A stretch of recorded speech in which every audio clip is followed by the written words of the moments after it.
किसी देश की पहचान आखिर किससे होती है? कुछ लोग कहेंगे उसकी इंडस्ट्रीज से, कुछ लोग कहेंगे उनके फेमस लोगों से, कुछ लोग कहेंगे उनके कल्चर से, वही कुछ लोग कहेंगे उनकी ब्यूटी से। लेकिन अगर किसी देश की पहचान करनी हो तो सबसे सरल और आसान तरीका उस देश की फ्लैग है। इसी तरह केसरिया, सफ़ेद और हरा रंगों से बना हमारा फ्लैग भी हमारे देश की पहचान है। लेकिन क्या आपको पता है कि आखिर इस फ्लैग का मीनिंग क्या है और हमारे भारत के तिरंगा को डिजाइन किसने किया? चलिए जानते हैं इस वीडियो में।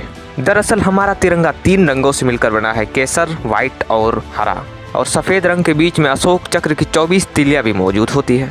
लेकिन क्या आपको पता है कि इसका मीनिंग क्या है? दरअसल केसर रंग साहस, बलिदान और त्याग को दर्शाता है। वही सफ़ेद की बात करें तो वो शांति, सत्य और पवित्रता को दर्शाते हैं। उनके बीच में मौजूद अशोक चक्र की 24 तिलियां 24 गुणों या सिद्धांतों को दर्शाते हैं, जैसे धार्मिकता, एकता, अखंडता, न्याय। और आखिर में जो हरा रंग है यह हमारे देश की फर्टाइल भूमि, डेवलपमेंट एंड शुभता को दर्शाते हैं। यह तो हो गए हमारे भारत के फ्लैग की बात। अब जानते हैं इसे आखिर डिजाइन किसने किया था, जिसे भारत के एक महान फ्रीडम फाइटर पिंगली वेंकैया ने डिजाइन किया था। दरअसल उस समय भारत का कोई अपना फ्लैग नहीं हुआ करता था। जब भी फ्रीडम फाइटर आंदोलन किया करते तो वो ब्रिटिशर्स फ्लैग के साथ आंदोलन किया करते थे, जिसके बाद उसको लगा कि इंडिया का भी एक फ्लैग होना चाहिए जिसमें हमारे देश के सारे गुणों को दर्शाया जाए। फिर साल 1916 में पिंगली वेंकैया ने एक बुक को पब्लिश किया। उन्होंने अपनी बुक में लगभग 30 इंडियन फ्लैग के पॉसिबल डिजाइन का जिक्र किया था, जिसके बाद कांग्रेस को उन 30 में से एक डिजाइन बहुत पसंद आया, जिसमें ऊपर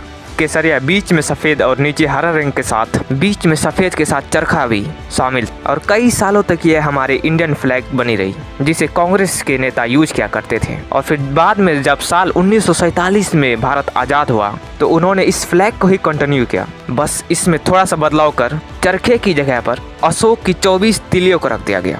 तब से लेकर आज तक यह फ्लैग हमारे भारत की शान बनी हुई है। Thank you so much for watching. Bye.